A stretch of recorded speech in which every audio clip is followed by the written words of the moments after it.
Bienvenidos a Conexiones. Hoy vamos a hablar de algo que a primera vista puede parecer que no tiene ninguna relación con la tecnología. El presidente argentino Javier Milei.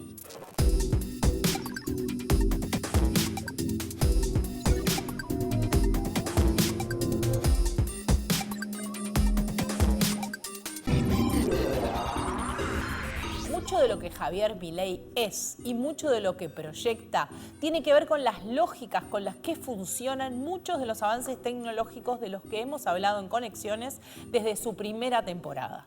Desde las redes sociales hasta las criptomonedas, pasando por la inteligencia artificial y, claro, las clonaciones. El modelo de la decadencia ha llegado a su fin. No hay vuelta atrás. ¡No tengan miedo! ¡Vayan y den la batalla contra el surderío, que se la vamos a ganar! Sí, juro. El alcance masivo de Milei se constituye a partir de su circulación en programas televisivos. Ah, no, ¿y a quién le cobran los impuestos? ¿O te crees que caen del cielo los impuestos? El empleo de la imagen generada por la inteligencia artificial. Javier Milei muchas cosas y entre otras es un poco conspiranoico. La Agenda 2030, aunque bien intencionada en sus metas, no es otra cosa que un programa de gobierno supranacional de corte socialista. Una mega estafa cripto. Así llaman en Argentina al escándalo desatado tras este post publicado por Javier Milei en la red social X. Yo no lo promocioné, yo lo que hice, lo difundí. Bueno, no mismo. Que hace que se condense casi el espíritu mismo de este gobierno en ese gesto, digamos. Y no le demos lugar a los zurdos de mierda que vengan a decir que eso está mal. El domingo 19 de noviembre de 2023 se dio la segunda vuelta electoral en Argentina entre los candidatos Sergio Massa y Javier Milei. Y como casi todos sabemos, ganó Milei por más de 10 puntos. Si bien puede ser discutible la base de su pensamiento, sus ideas eran muy claras. En definitiva, las ideas de nuestros padres fundadores, que hicieron que 35 años de ser un país de bárbaros pasáramos a ser la primer potencia mundial. Esas ideas se basan en tres premisas muy simples. Un gobierno limitado, y quiero que quede claro esto, que cumple a rajatabla con sus compromisos que ha tomado. Unos 20 días después, Milei, el candidato que decía que quería disolver el gobierno, juró como jefe de gobierno ante el Congreso argentino.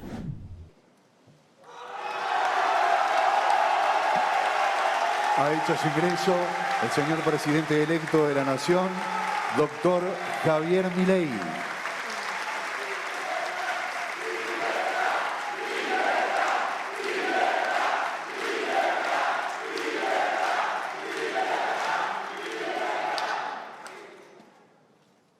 Yo, Javier Gerardo Milei, juro por Dios y por la patria, sobre estos santos evangelios, desempeñar con lealtad y patriotismo el cargo de presidente de la Nación Argentina. En Uruguay ya estamos acostumbrados a prestar atención a lo que pasa en Argentina. Pero en otros países donde no siempre se preocupan mucho por Latinoamérica, las ideas y el estilo de Milei llamaron bastante la atención de los medios. Argentina, el ultraliberal Javier Milei ha tomado ya posesión como presidente del país. Lo hace el mismo día que la democracia cumple allí 40 años. And populist Javier Milei came out ahead. Right-wing economist and TV personality securing the presidency after running an eccentric campaign promising to rein in soaring inflation and fight socialist values. À peine élu, il a déjà un surnom, le Trump de la Pampa. Javier Milei, candidat d'extrême droite anti-système, provocateur, a remporté haut la main la nuit dernière l'élection présidentielle en Argentine. En un momento en que las ultraderechas ganan protagonismo en el mundo, Milei se convirtió en un referente para muchas organizaciones ultraderechistas relevantes en el mundo. Hace poco, por ejemplo, fue orador en la Conferencia Política de Acción Conservadora, conocida como CPAC, y posiblemente la más importante de Estados Unidos. The President of Argentina, Javier Milei.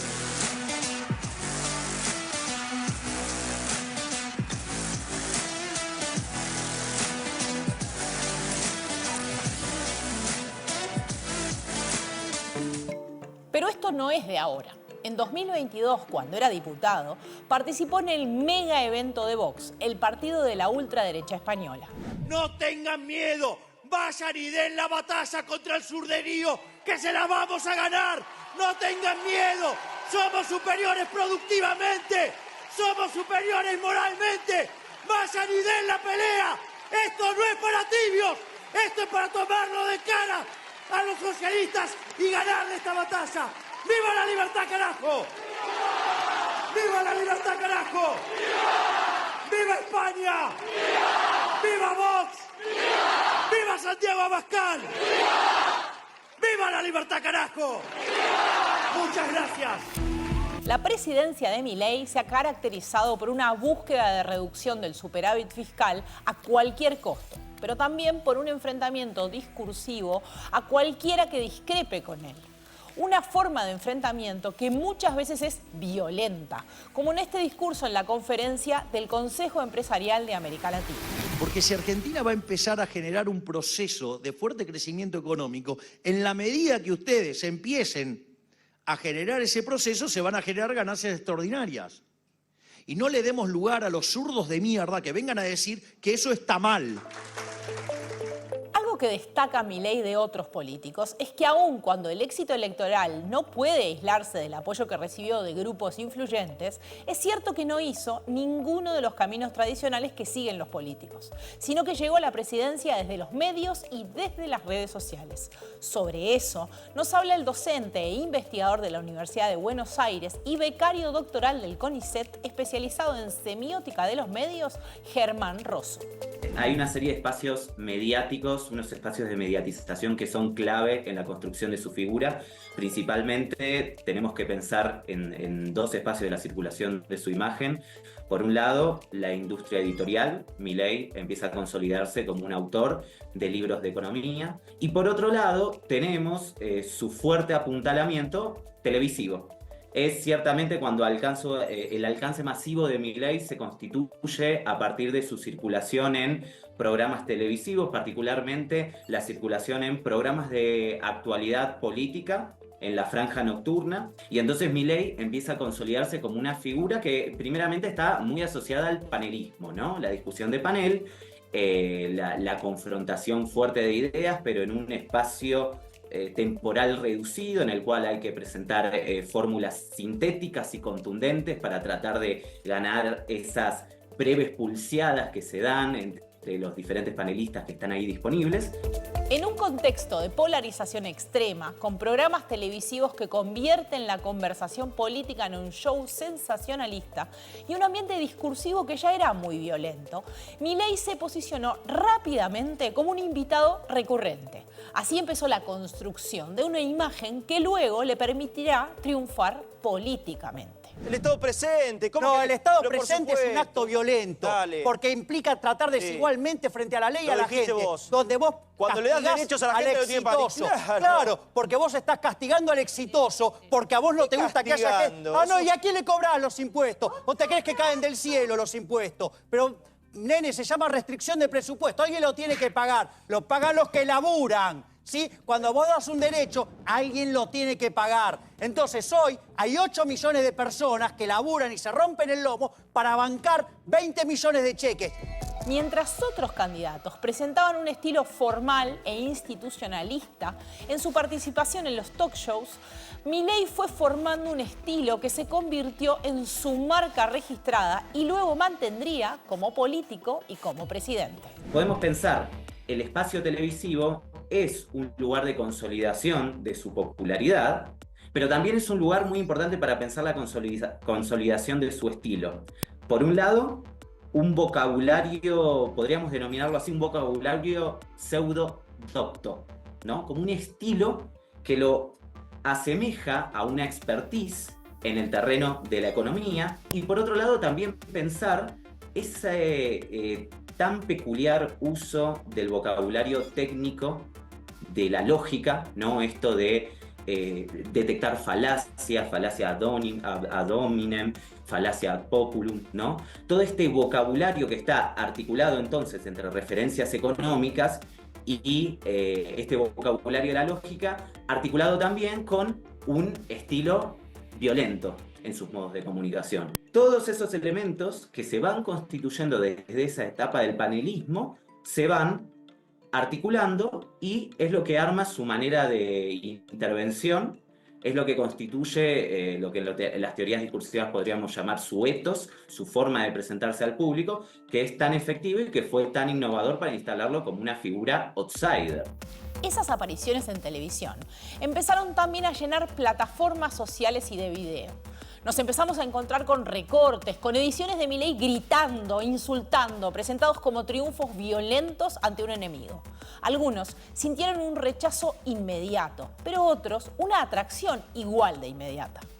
Por un lado, si nos ponemos a ver, si nos ponemos a scrollear en esas plataformas y vemos qué materiales hay disponibles, bueno, nos encontramos todo el tiempo con títulos que hablan de Milei humilla a tal persona, Milei domó a tal periodista, Milei desburró a el zurdo tal, Milei dejó patas para arriba a la feminista tal. Entonces, todo el tiempo se está amplificando esta idea de la intervención violenta contra el otro.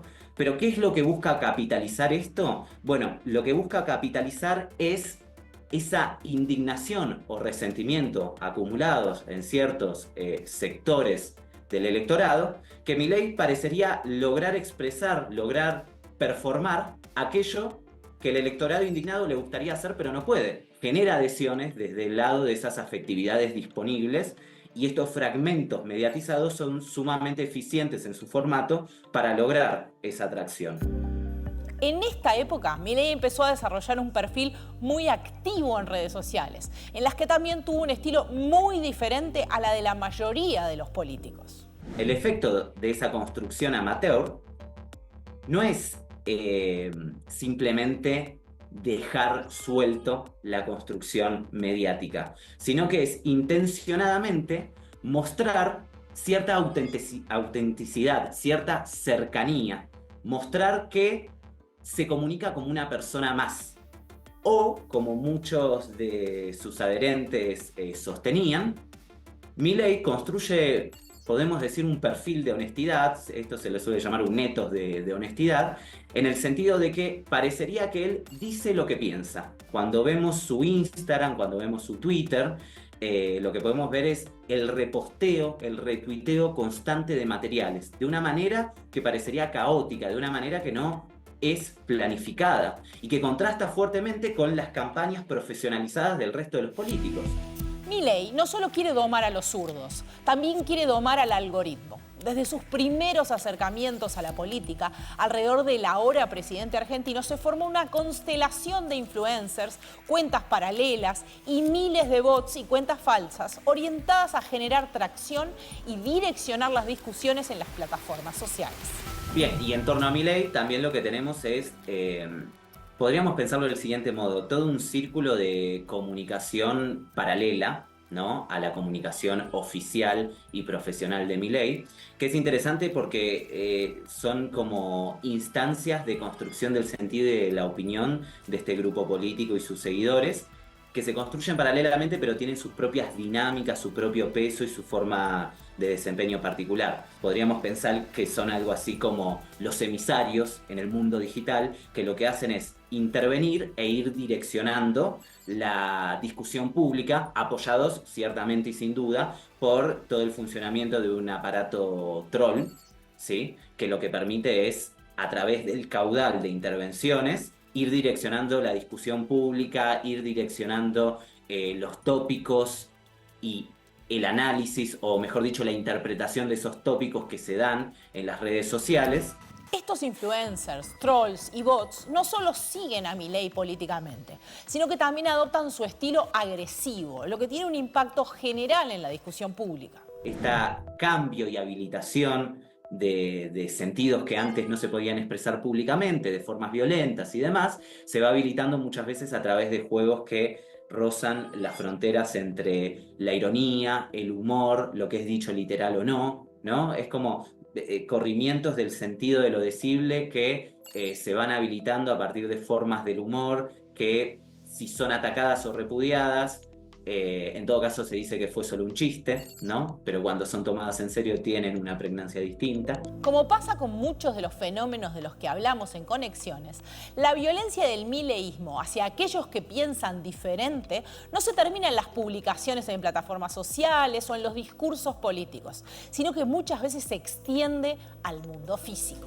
La existencia de trolls, la existencia de microtargeting, la existencia de gran caudal de usuarios automatizados para generar contenido y direccionar la opinión pública, ya existe hace tiempo. Una práctica particular que se instala a partir de la milicia digital del mileísmo es la práctica del doxeo, ¿sí? ¿Qué es lo que tenemos con el doxeo? La exposición de información pública de usuarios con los que confrontan, y para tratar de humillarlos o de excluirlos de la discusión pública para forzar su retirada, lo que hacen son prácticas violentas por fuera del mundo digital. Como viene sucediendo con las ultraderechas en todo el mundo, en las redes mileístas también aparecen miles de imágenes generadas por inteligencia artificial.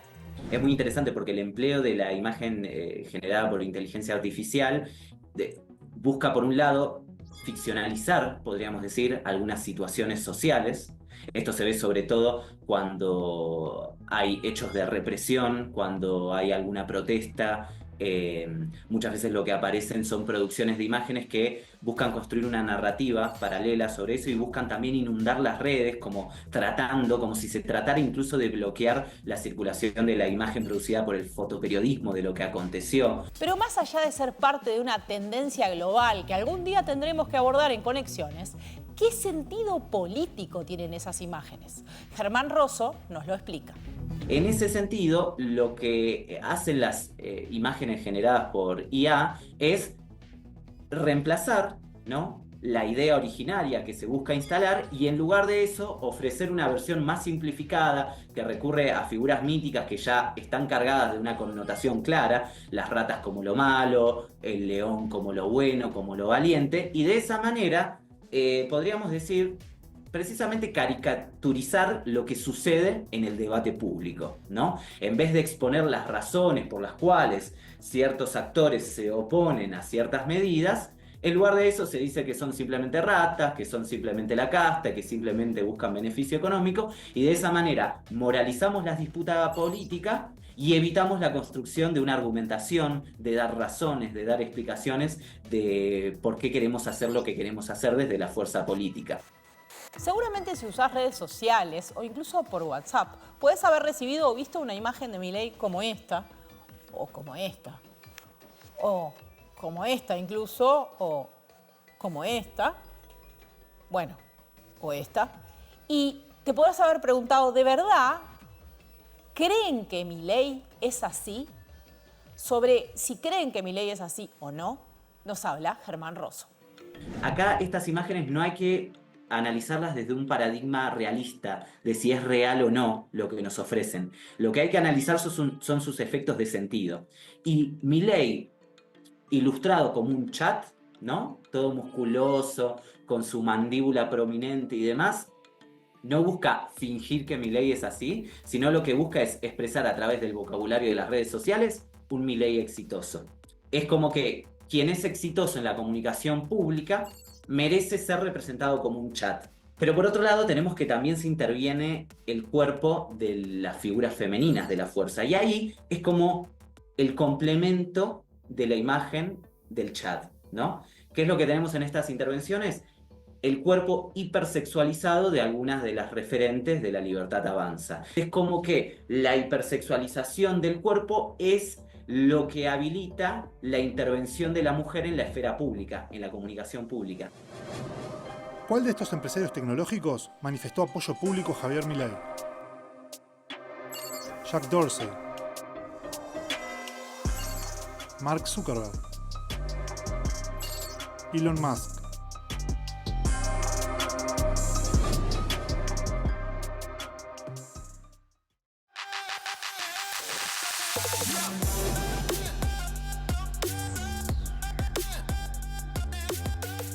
Tras su victoria en las elecciones presidenciales argentinas, Javier Milei fue muy elogiado por Elon Musk, quien compartió publicaciones relacionadas a Milei y expresó su entusiasmo por sus políticas. Para seguir profundizando en este tema, estamos con Valeria Bonomi, que es politóloga e investigadora de la Universidad de la República. Hola, Valeria. Buenas tardes, ¿cómo estás? Bien. Vos escribiste hace un tiempo una columna en la que arrancaban diciendo, no la escribiste sola, pero la columna arrancaba diciendo qué más se puede agregar sobre Milei que no se haya dicho, o algo así. Estoy parafraseando, pero era algo así. Sí, hace unos años ya, creo que. Exacto, y como exacto, y como además hace unos años, como que retomo la pregunta y te pregunto, ¿qué se puede decir que ya no hayamos dicho? ¿O qué hay que decir? Se sigue hablando mucho de Milei y seguimos agregando cosas y siempre hay como alguna novedad. Lo primero que pienso, y justo en estos días estuve mirando como un poco las redes de Milei y la comunicación de La Libertad Avanza, pensando un poco en esos temas, hay una cuestión que a mí me llama mucho la atención, que ya no es nueva si pensamos como en el espectro más amplio de los presidentes de derechas radicales o extremas derechas, ¿no? de cómo comunican y cómo instalan agenda. Tenemos el caso de Libra, que es todo otro tema que también podemos abordar, pero volviendo a lo primero, la comunicación es la forma de instalar enemigos, desde qué lugar lo hace y cómo se saltan un montón de aspectos que son importantes, y pensándolo también desde Uruguay, que somos como esta primavera democrática, pensando cómo la institución presidencia traspasa todas las fronteras, ¿no? Entonces Milei se presenta en la misa del Gordodán, si querés después comentamos, diciendo, no, los cucas, los mandriles, los hijos de puta, como no hay filtros, no hay términos medios, los insultos están a la orden del día y cualquier cosa que desde presidencia o el círculo cercano al presidente se tachan como enemigos se descalifican. Ya era parte de la comunicación de Milei en campaña, no es que sea novedoso. Lo novedoso es que un presidente siga hablando así. Siga hablando así, en cualquier espacio, ¿no? Ayer hice un repaso de la misa del Gordodán, la entrevista que hace con Milei, y llega un momento que es una locura, ¿no? Que es como, hay momentos puntuales donde están los dos, ¿no? Como disparando insultos, porque parten de la premisa, ¿no? que la oposición, en términos genéricos, pero sobre todo su enemigo determinado, que son los cuca, no saben de economía. Entonces, de ahí en adelante es una catarata de críticas donde ya no es posible ningún tipo de consenso ni hablar, ¿no? Pero ya no se establece un diálogo y desde ese lugar es muy difícil sostener una democracia. O sea, hay un punto donde todo el umbral se empieza a mover. Y nada, me parece que es como lo primero que... Porque otra cosa que, y vos la mencionás, y ha aparecido bastante, hasta como, tiene un valor hasta como en algún punto, nosotros hemos hablado en el programa varias veces de ese libro, pero tiene hasta un valor premonitorio el libro de Stefanoni, ¿no? O sea, es hasta como que en realidad describió una cosa que en Argentina no había pasado todavía y termina pasando. Se empieza a cumplir y empieza a dialogar mucho también. Argentina participa activamente de la CIPAC, se trajo una CIPAC argentina hace poco.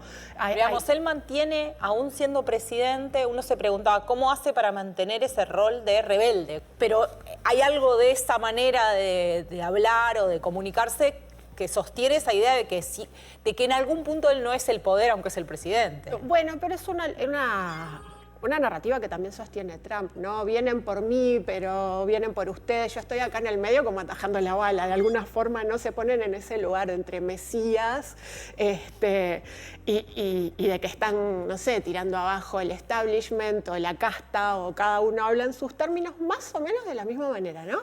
Y en realidad, bueno, son el espacio más claro de poder. Después está bueno ver quiénes se mueven tras las sombras, ¿no? Musk en Estados Unidos ahora es una figura que apareció ahí sin un rol muy claro, pero está ahí siempre. Karina Milei, ¿no? O Santiago Caputo. Son como las personas del círculo de confianza de Milei, también con roles que a veces son opacos y que están ahí, que están tomando decisiones, que son decisiones que afectan a toda la población, ¿no? Y bueno... Vos hablabas del Gordodán, que es un influencer, ¿no? Una figura que nace en la lógica de las redes sociales y no se puede pensar en un Gordodán sin las redes sociales en algún punto. Pero si tuvieras que decir, bueno, qué cosas de la retórica, de la manera de moverse, de comunicar, de Milei, vienen de ahí. de las redes y de sus lógicas? Van y vienen, en realidad. El gordo Dan es Daniel Parisini, se llama. Es un joven libertario que estudiaba genética, es médico, y en algún momento deja su trabajo en un instituto de investigación y se dedica solo a su stream de YouTube, La Misa. Recomiendo verlo con muchas precauciones porque es complicado. Donde en la misa se ponen arriba de la mesa toda la agenda libertaria. Básicamente siempre hay como alguna coordinación previa, Caputo tiene mucho que ver con eso, donde los temas que se ponen en discusión o las cosas que aparecen en la misa o las figuras que se invitan o las figuras que se hatean, hay decisiones anteriores, ¿no? El gordo Dan no actúa solo, sí tiene mucho peso. La entrevista con Milei tuvo 600.000 vistas, o sea, es un montón para un stream que después ves los otros que andan Eso sin contar como los recortes que a su vez circulaban. Todo lo extra, solo el video original de YouTube, ¿no? Si vemos los otros streams argentinos que tienen mucha audiencia, no llegan a veces esa cantidad de vistas, excepto que tengan algún entrevistado de peso. Y él actúa bastante en coordinación con determinadas directivas que vienen de Caputo. Supuestamente solo vive de la monetización del stream. Hay también todo un tema opaco de cómo el gobierno pone plata como en distintas canastas de difusión. Unas son los canales de stream y se estima que carajo recibe mucho dinero del Estado.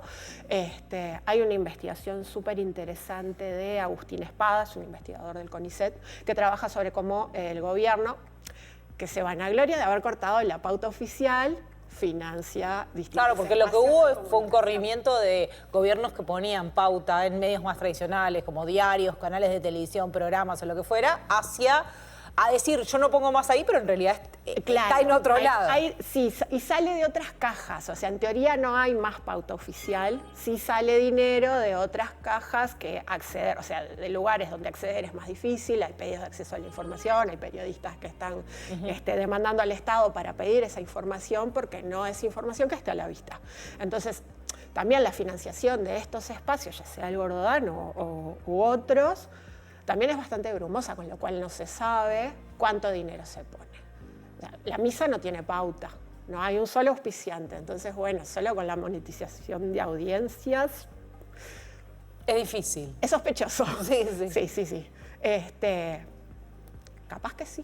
Pero vos dirías que en su manera de comunicarse en general, Milei trae registros y formas que tienen que ver con las redes sociales, que esta cuestión de radicalizar, de buscar un otro al que decirle determinadas cosas, de cierto uso del lenguaje, de ciertas imágenes incluso, de esto de las fotos estas de inteligencia artificial, que viene como de una lógica que tiene que ver con eso. En parte, o sea, las redes sociales han sido como la zona de confort de La Libertad Avanza y la zona de cautivar militancia nueva y también de establecer narrativas y verdades o como quieran decirle.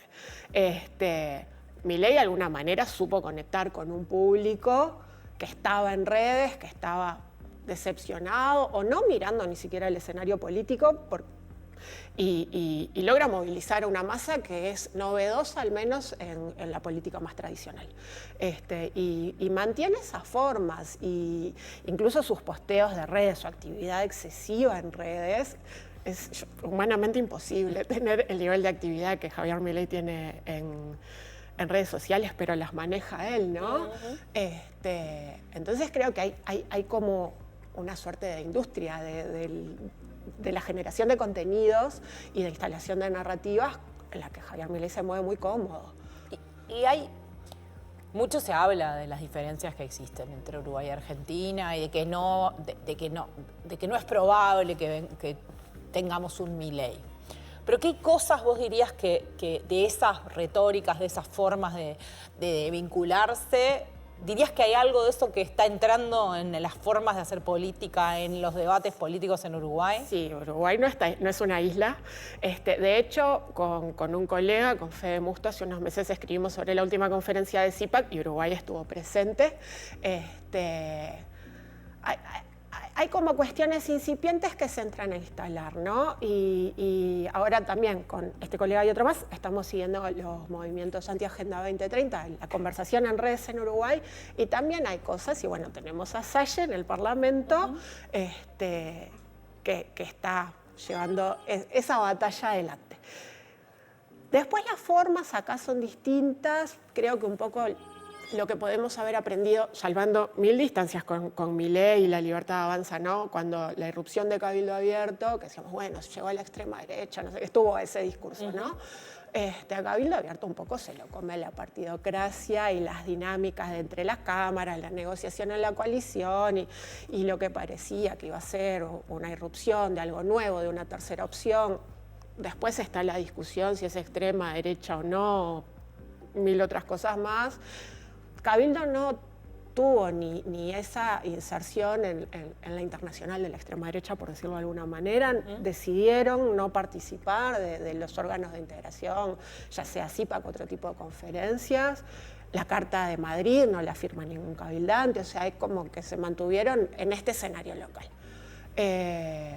Ahora, otro escenario nuevo, bueno, tenemos lo de Salle y su discurso antivacunas y la cuestión de la pandemia y anti-Agenda 2030, que es distinto al de Cabildo, pero también hay narrativas que dialogan con todo lo que es la narrativa de vuelta de la derecha internacional. A la uruguaya me parece un poco, ¿no? Como que todavía esta cuestión de la locura de, bueno, lo que pasa en Twitter no se refleja en la calle, ni se reflejó en los votos en la elección reciente, ¿no? Porque se habla de la famosa batalla cultural, pero en los hechos electoralmente no ha rendido. O sea, los que intentaron ese camino no les fue bien. Claro, y tampoco es como el único caballito de batalla que, por ejemplo, las figuras que han hablado de batalla cultural dentro del Partido Nacional tampoco están solo abrazando esa bandera, que sí puede ser lo que es el mileísmo, ¿no? Sí, claro. En su última, creo que fue en la última conferencia de CIPAC, todo el discurso, o en Davos, todo el discurso de Milei fue en contra del wokismo. Del wokismo. Acá yo creo que cualquier candidato ahora a las municipales se pone a hablar en contra del wokismo y lo quedan mirando como de qué habla esta persona, ¿no? Como que me parece que todavía, sí nos estamos metiendo en el tema, los analistas lo estamos trayendo un montón, pero no está, creo que se instaló más con Adolescence, la serie de Netflix, de pensar las redes, los jóvenes, ¿no? Y los discursos de odio, que desde la política.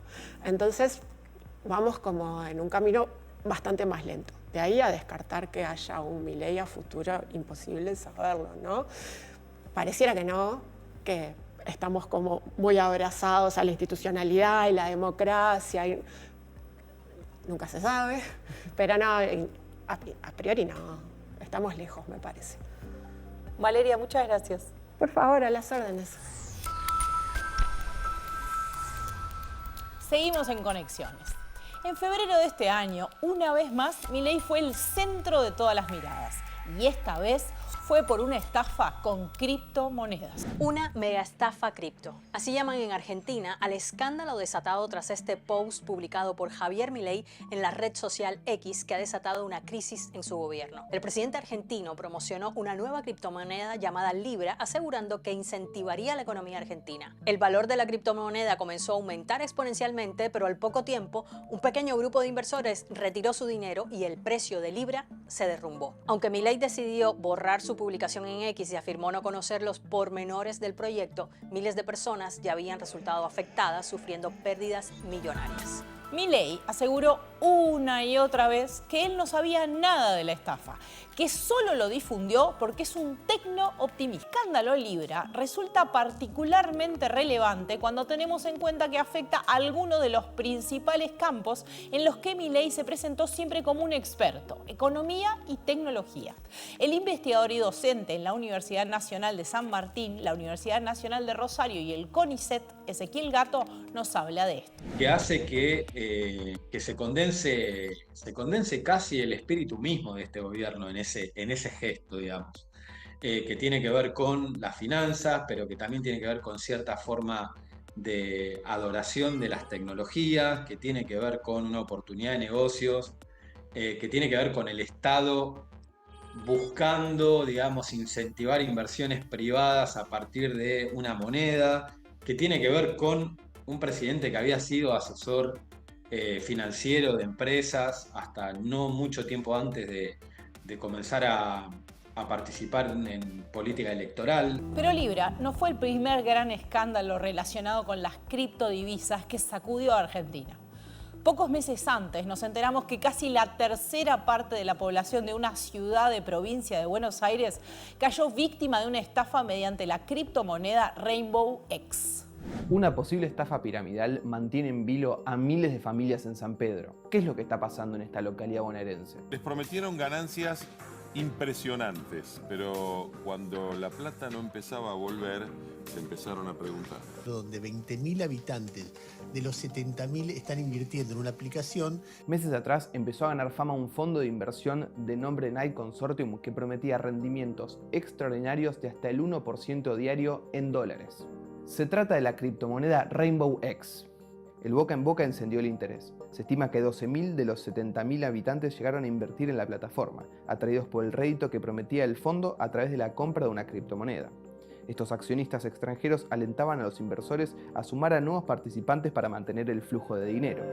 Para Ezequiel Gato, lo que pasó en San Pedro evidencia nuevas formas de acercamiento de las personas a las finanzas. Visibilizó de una forma muy interesante también e inquietante, eran estas redes, digamos, populares financieras, o sea, estas redes que no tienen que ver con la gran finanza, ni con Wall Street, ni las bolsas de valores, sino con cómo las prácticas financieras y de especulación financiera se fueron diseminando de una manera muy notable, que cuando aparecen las posibilidades de las cripto y de las tecnologías de las finanzas, terminaron de ensamblar justamente especulación financiera con las posibilidades casi inmediatas de llevarlo adelante. Si bien esto pasa en todo el mundo, Argentina es uno de los países donde las criptomonedas han generado más interés. Y Argentina es un país particularmente dado al uso de criptomonedas, a la adopción de criptomonedas y a la especulación. ¿Por qué? Probablemente, entre otras cosas, porque los procesos inflacionarios en Argentina son bastante frecuentes y recurrentes, y una de las formas de intentar saltear esa inflación es conseguir intereses de alguna manera que hagan que tu dinero siga valiendo algo. Y en los últimos años, en pandemia y sobre todo el 2023, tuvimos la conexión de esas dos cosas, una inflación por arriba del 120%, si mal no recuerdo, incluso más, y el acceso a tecnologías financieras y a operaciones financieras a escala masiva. ¿Pero qué tiene que ver esto con Milei? Gato señala que esta centralidad que adquiere el dinero y está en la base de este problema fue uno de los ejes del éxito de Milei. Una de los eslóganes o de los ejes de campaña o la promesa de campaña fue la dolarización y la destrucción del Banco Central, ¿no? El cierre del Banco Central, que son claramente dos instituciones monetarias fundamentales para el mundo contemporáneo, en el cual la plataforma de gobierno fue muy explícita. Y eso yo creo que es muy importante para lo que pasó con Milei en el primer momento. Creo que el sujeto financiero, el sujeto monetizado, muy preocupado por la inflación, pero también interesado en esa pequeña forma de hacer negocio que es tener un plazo fijo, fue de alguna manera fácilmente interpelable por Milei. ¿En cuál de estos acontecimientos estuvo involucrado Javier Milei? Fraude de CoinEx, Gamergate, trading de Wall Street Bets.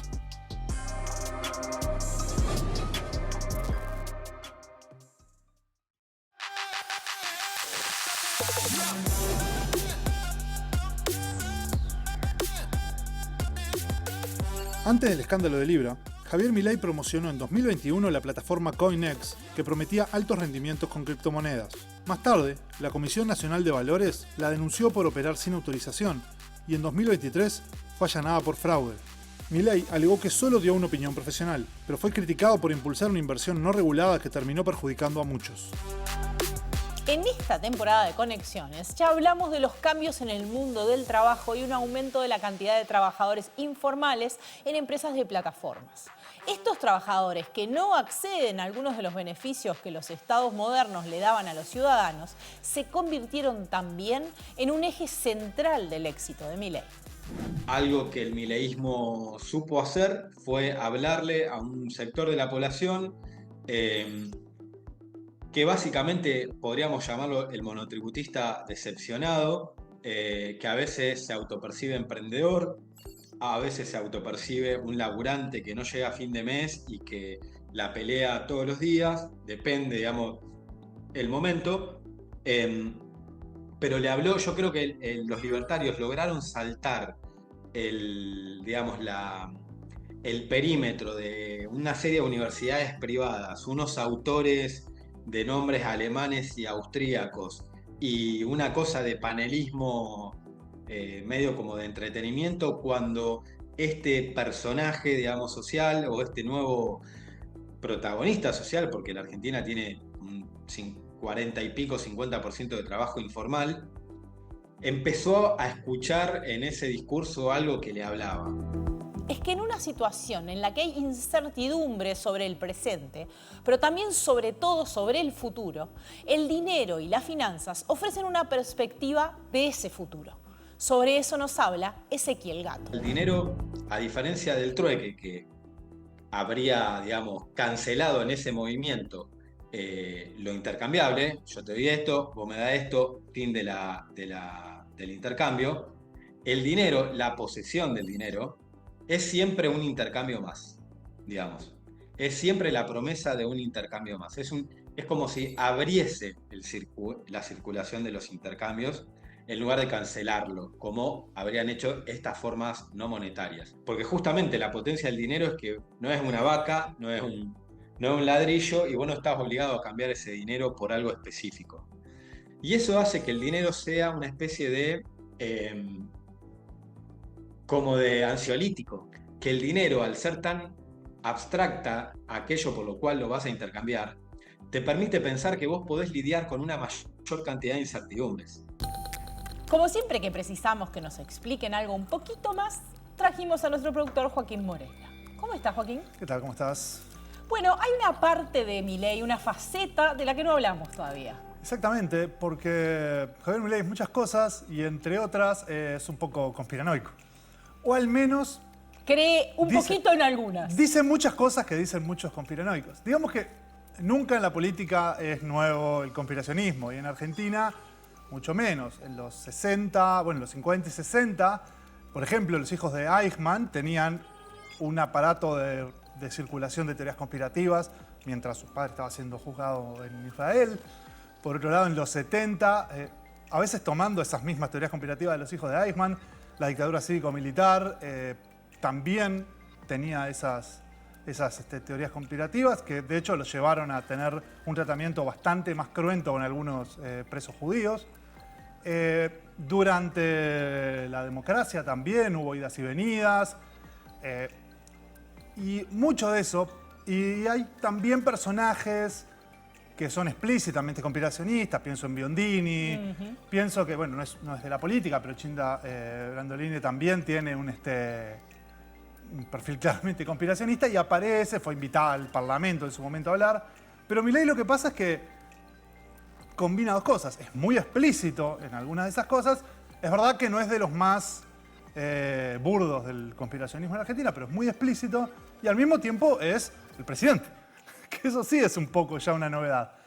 Y ese, obviamente, eso también ese perfil conspiracionista puede ser que haya ayudado a su éxito, porque pensemos que el conspiracionismo en el mundo y en Argentina también explotó luego de la pandemia. Y pensemos que hubo gran cantidad de discursos conspiracionistas y filoconspiracionistas en la vuelta que, bueno, fueron teniendo cierta llegada en la gente. Y bueno, cuando aparece un personaje como Milei que en algunos aspectos, además de todas las otras cosas que se hablaron hoy, tiene eso, es como que es un factor adicional que ayuda a construirlo como alguien importante a nivel político. Y eso, además, uno a veces piensa, bueno, este es un loquito al principio, después cuando gobierna nada que ver. Pero en el caso de Milei tampoco se dio eso. Y de hecho hay un pequeño videíto que podemos ver, unos fragmentitos de la primera vez que Javier Milei le tocó como presidente de la Argentina ir a hablar ante la Asamblea General de las Naciones Unidas, en el cual, bueno, dijo un par de cositas sobre su opinión acerca de las Naciones Unidas que un poco entran por este lado. Si te parece, lo vemos. Así es como pasamos de una organización que perseguía la paz a una organización que le impone una agenda ideológica a sus miembros. Ha sido precisamente la adopción de esa agenda que obedece a intereses privilegiados y el abandono de los principios esbozados en la Declaración Universal de Derechos Humanos de las Naciones Unidas lo que tergiversó el rol de esta institución y la puso en una senda equivocada. La Agenda 2030, aunque bien intencionada en sus metas, no es otra cosa que un programa de gobierno supranacional de corte socialista. Bueno, y ahora que vimos esto, ¿qué nos queda decir? Hay más. Está bueno saber, porque lo hemos visto mucho, qué significa marxismo cultural, de dónde viene. El término marxismo cultural inicialmente se refería a una serie de pensadores marxistas que se preocupaban de investigar más que nada las relaciones en la cultura, más que cuestiones económicas, políticas. Pero en los 90, a principios de los 90, específicamente en 1992, aparece un nuevo uso de marxismo cultural en el marco justamente de la revista Fidelio, que era una revista de la extrema derecha estadounidense vinculada a Lyndon LaRouche, un conocido, al menos en el ámbito conspiracionista, conocido conspiracionista de ultraderecha, antisemita. Un héroe conspiracionista. No, absolutamente, que ahora, bueno, murió hace unos años, pero hasta su muerte fue uno de los grandes referentes del conspiracionismo. Y en esa revista, que estaba vinculada a Lyndon LaRouche, aparece este artículo de un escritor que se llamaba Mincino de apellido, en el cual él habla de el marxismo cultural como de otra manera. Él lo que dice en realidad es que el marxismo estaba infiltrado en todos lados y que lo que buscaba entonces era, en vez de cambiar al gobierno mediante una revolución, cambiar al gobierno mediante cuestiones, digamos, culturales. Lavarnos la cabeza. Algo así. Se parece mucho a cosas que dice mucha gente, ¿no? Exacto. No es necesario ser explícitamente conspiracionista. Lo vemos acá en políticos que no son de los costados más escondidos de la política también. Y ni que hablar en periodistas, lo vemos, eso es algo que se ve acá. Incluso en Argentina ni que hablar. Pero entonces, el tema es que eso, ¿de dónde venía ese tipo de ideas? Y eso está directamente relacionado con justamente este personaje que es Lyndon LaRouche, que él venía diciendo hacía tiempo que había una infiltración comunista en los Estados Unidos y su principal prueba era la cantidad de judíos que había en la academia. Por ejemplo, él dice que Herbert Marcuse y Theodor Adorno, dos importantísimos filósofos nacidos en Alemania, que eran judíos, entonces se exiliaron en Estados Unidos, en Nueva York. Él decía que ellos eran agentes de la CIA y que habían logrado reclutar a Angela Davis como agente de la CIA también. Y la prueba que tenía es que, otra vez, Adorno y Marcuse eran judíos. Lo mismo, cada vez que aparecía alguna de estas discusiones, se decía, bueno, pero Marx era judío, estaba presentando estas cosas. En el artículo este de revista Fidelio aparece eso de manera relativamente explícita y en muchos otros artículos parecidos también aparece de manera explícita. Entonces, parece un fenómeno interesante eso, ver cómo aparece ese antisemitismo ahí, ¿no? Pero además, y creo que es otro punto, es que hay otro punto en el cual resulta interesante este conspiracionismo, y es que en realidad a veces uno puede llegar a decir, bueno, pero ¿esto es una cosa solo de Milei o es algo general? Y ahí creo que aparece un punto central y que también se vincula con las teorías conspirativas y con cosas que hemos estado hablando en el programa, que es por qué alguien que es, llamémosle paleolibertario, o como se le quiera decir, o miniarquista, como sea, tiene esta serie de ideas. Y ahí es importante recordar que la gran mayoría de los pensadores de los que habla Milei, pienso por ejemplo en Rothbard, pienso en Hoppe, pero también cuando empiezo a hablar de algunos un poquito más desconocidos, no eran, eran personas que entendían el liberalismo de una manera particular, que era que en realidad había un orden natural de las cosas y que en realidad el Estado lo que hacía era venir a romper ese orden natural. Había y por que eso, dejarlo que se ordenara solo. Exactamente. Entonces, el liberalismo, en el caso de Milei, y basta, cuando lo escuchamos hablar, vemos cómo eso es así, y además a medida que ha pasado el tiempo se ha vuelto más radical esto, no es un liberalismo en tanto de, bueno, cada uno hace lo que se le cante, sino que es un liberalismo de hay un orden natural de las cosas, si dejamos que todo funcione como funcione, va a tener ese orden, entonces hay que evitar estas intromisiones. Y en cierta medida eso se parece mucho al discurso conspiracionista que dice había un mundo que funcionaba bien y de repente aparecieron estos conspiradores, comunistas, banqueros judíos en casi todos los casos, ¿no? Y lo rompieron. Exactamente, y lo rompieron. Y me parece importante entonces volver sobre eso y empezar a entender como para Milei, claro, esta serie de ideas implican esa ruptura de ese orden natural, ese orden natural de las cosas, y por eso es que el discurso de él es tan afín al conspiracionismo y por eso, bueno, tanto que conspiracionistas lo votan. Hablar de Javier Milei no es hablar de Javier Milei. Hablar de Milei es hablar de las nuevas formas de la política, de la globalidad y de los nuevos desafíos para la democracia. Por eso, porque hablar de Milei es hablar de muchos de nosotros, es que decidimos dedicarle un episodio en un programa de tecnología que se hace desde Uruguay.